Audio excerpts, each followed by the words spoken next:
आज हम आप लोगों के सामने आए हैं एक और नई ऐसी ट्रिक लेकर के जिसमें आपको आज कुछ अजीब ही बातें पता लगेंगी जो शायद आपको इससे पहले ना पता हो। लेकिन हम बात आज भी फिर हम 1 to 100 की ही करेंगे और उसके अलावा कोई और बात नहीं करेंगे। चलिए अपनी जीरो से हीरो का पार्ट 7 लेकर के हम आपके सामने हैं। 1 to 100 zero to hero part 7। तो इसमें आज हम एक बात सीखेंगे। आपने देखा होगा कभी पहले आपके घरों में जो बुजुर्ग लोग होते थे वो आपसे कभी कभी कुछ क्वेश्चंस किया करते थे कि 1 से लेके 10 तक गिनती का जोड़ कितना होगा, यानी find the sum of the first n natural numbers. तो n के अंदर हमने यहां पे ले लिया 10, 11, 12, 13, कोई भी कितने भी पहले नेचुरल नंबर का अगर हमें सम निकालना हो। अब यहां पर क्वेश्चन स्टार्ट होता है, सर नेचुरल नंबर क्या होते हैं? तो 1 to 100 में आपको natural number, whole number and integer पता होने चाहिए। तो पहले मैं नेचुरल नंबर, होल नंबर और इंटीजर के बारे में आपको बताऊंगा और रियल नंबर के बारे में बताऊंगा। उसके बाद आपको बताऊंगा इसका सम। तो मैं एक साइन का यूज करता हूं n। n means natural number,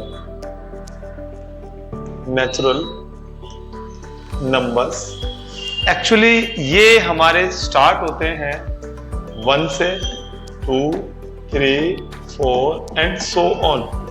1 से स्टार्ट होकर के और इंटीजर्स में होते हैं और सो ऑन आगे तक पॉजिटिव में चलते रहते हैं। फिर हम बात करते हैं होल नंबर की। कई बार हम इसको W से शो कर देते हैं, कई बार हम जिस मर्जी से शो करें। वो है हमारे पास कुछ ऐसे है। ये 0 से स्टार्ट होंगे और सो ऑन आगे तक चलेंगे, पॉजिटिव होंगे। इट्स मीन कि नेचुरल नंबर और होल नंबर में एक 0 का फर्क होता है। जो हमारे एक भारतीय गणितज्ञ ने, यानी जो मैथमेटिशियन थे, उन्होंने आर्यभट्ट, जिन्होंने इसकी खोज की थी। तो ये भी हमें बड़ा गर्व है उनके ऊपर। फिर आता है Z, जिसे हम इंटीजर कहते हैं। इंटीजर ये एक्चुअली नेगेटिव भी हो सकते हैं, पॉजिटिव भी हो सकते हैं, लेकिन होंगे गिनती का पूरा अक्षर, जैसे -3, -2, -1, 0, 1, 2, 3 सो ऑन। ये नेगेटिव में भी होते हैं और पॉजिटिव में भी होते हैं। ये होते हैं हमारे इंटीजर। तो आपको अगर इनके बारे में अच्छे से पता लगाना है तो आप मेरे डिस्क्रिप्शन में मैंने कुछ आपको लिंक दिए हुए हैं, उसके अंदर भी आप देख सकते हैं। अब ये जो इंटीजर होते हैं ये पॉजिटिव भी होते हैं, नेगेटिव भी होते हैं, दोनों होते हैं। लेकिन अब बात आती है रियल नंबर की। एक्चुअली रियल नंबर्स के अंदर हम वो सभी नंबर्स ले लेते हैं जो इंटीजर फॉर्म में नहीं भी होते। सपोज -1, तो -1.5 भी इसी में आएगा, -0.5 भी इसी में आएगा, 1.2 भी इसी में आएगा, 1/2 भी इसी में होगा, √2 भी इसी में होगा। यानी कैसा भी नंबर हो, बस वो रियल होना चाहिए। वो हमारे इस रियल नंबर के अंदर है। तो आपको आज एक नई बात ये पता लगी होगी, फर्क आपको नेचुरल नंबर में, होल नंबर में, इंटीजर में और रियल नंबर के अंदर। तो ये सारे नंबर्स होते हैं। अब 1 to 100 में कोई हमसे बोले नेचुरल नंबर कितने हैं, how many natural number 1 to 100। तो 1 to 100 में 1 to 100, 100 के 100 क्या है, नेचुरल नंबर है। लेकिन होल नंबर कितने हैं? तो होल नंबर 0 से स्टार्ट होता है। तो 1 to 100 में हमारे 1 to 100 होल नंबर है। 1 to 100 में नेचुरल नंबर, होल नंबर और इंटीजर 1 to 100 ही है। लेकिन अगर रियल नंबर की बात करें 1 to 100 में कितने, 1 to 100 में कितने रियल नंबर हैं? तो रियल नंबर्स हमारे पास कितने होते हैं उसकी कोई लिमिटेशन नहीं होती है। रियल नंबर्स 1 और 2 के बिटवीन, अगर मैं बोलता हूं 1 और 2 के बीच में कितने रियल नंबर हैं, तो इनफिनिट। वाई? क्योंकि ये पॉइंट में होते हैं, अपॉन में होते हैं, इसकी कोई लिमिट नहीं होती है। तो इन्फिनिटी नंबर होते हैं। अगर हम बात, आज हमने अभी जो आपके पास एक जो टॉपिक स्टार्ट किया है वो बड़ा ही जरूरी टॉपिक है। उस टॉपिक के लिए आपको जो बहुत जरूरी चीज है वो अपने माइंड में रखनी है कि what is natural number, Hindi में बोलते हैं प्राकृतिक संख्या। व्हाट इज होल नंबर, इसको हिंदी में कहते हैं पूर्ण संख्या। व्हाट इज इंटीजर, इसको हिंदी में कहते हैं पूर्णांक। And what is real number, जिसे हिंदी में कहते हैं वास्तविक संख्या। तो ये चारों चीजें अगर हमें पता लग जाती है तो हमें अपने 1 to 100 की काउंटिंग और अच्छे से समझ में आने लगती है। अब एक और बात मैं आपको यहां पर बता देता हूं। क्या बताना चाह रहा हूं, गैस करो।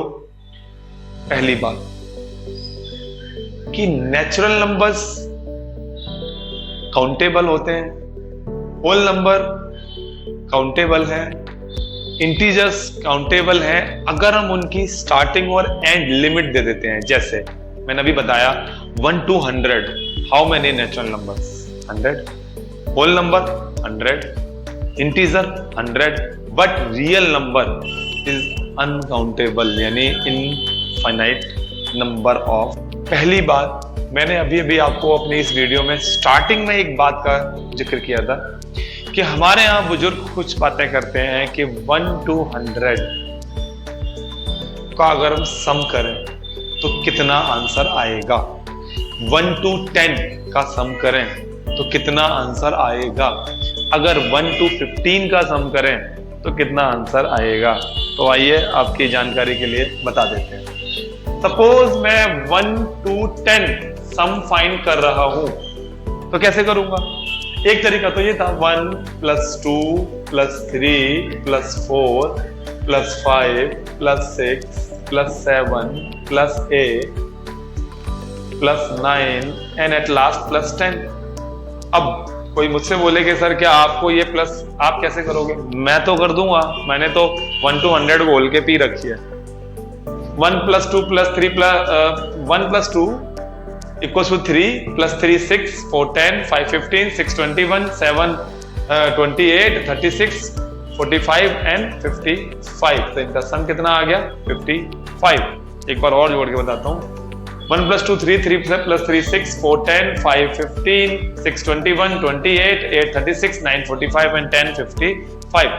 लेकिन इसको जब हम सम करेंगे इस तरीके से, अब बोल दिया अगर 1 to 100 तो क्या करोगे। तो इसका एक हमारे पास फॉर्मूला होता है कि अगर हमें सम निकालना हो 1 to 10 तो यहां पर हम n को 10 मानते हैं, क्योंकि ध्यान रखना ये हमेशा फर्स्ट एंड नेचुरल नंबर की बात करते हैं। इसकी बात करते हैं फर्स्ट एंड नेचुरल नंबर की। तो 1 to 10 अगर मुझे प्लस करना है तो मेरे लिए n की वैल्यू है 10। और अब मैं इसको प्लस कैसे करूंगा, देखिए 10 नंबर है ना हमारे पास, तो मैं 10 के साथ एक एक्स्ट्रा करके यानी कि 11 करके उसे डिवाइड बाय 2 कर देता हूं, जिसमें मेरा आंसर आएगा 550। कितना आ गया, 55। कितना इजी है। अब चलो अब निकाल के देखते हैं। 1 to 20 का सम निकालो भाई। तो हम क्या करेंगे, 20 लेंगे, एक इससे एक्स्ट्रा लेंगे और डिवाइड बाय 2 कर देंगे। ये आ गया 10, 210। ये तो बड़ा मजा आ गया सर। तो और देखते हैं। अब हम लेंगे 1 to सपोज 25 का सम ले रहे हैं। 1 to 25, 1 से लेके 25 तक का जोड़ निकालना है। तो लो जी 25, एक एक्स्ट्रा 26 एंड डिवाइड बाय 2। कितना इजी है, ये लो 13। अब 13 को मल्टीप्लाई हम बड़े इजीली कर सकते हैं। तो 25 को 13 से अगर हम करते हैं तो ये 5 हो गया और 32 कितना आया, 325। ओके, तो ये इस तरीके से हम इसका सम फाइंड इजीली कर सकते हैं। कोई भी नंबर का सम आप इजीली फाइंड कर सकते हो, लेकिन वो होना चाहिए फर्स्ट एंड नेचुरल नंबर, पहली एंड प्राकृतिक संख्याओं का जोड़। तो उम्मीद कर रहा हूं कि आज आपको ये बात अच्छे समझ आई होगी। चलो जाते जाते इस वीडियो के एंड में आपको मैं एक 1 to 100 की हम बात कर रहे हैं ना, तो अब हम 1 to 100 का ही सम निकाल के दिखाते हैं। 1 to 100, लो जी 100 एक और एक्स्ट्रा एंड डिवाइड बाय 2। तो ये आ गया 50, मल्टीप्लाई कर दो 50। इतना इजी है, इससे इजी क्या होगा। तो चलिए आज इस अपने जरूरी इस टॉपिक के बाद हम अपनी पार्ट 7 की वीडियो को यहीं पर फिनिश करते हैं। Thank you.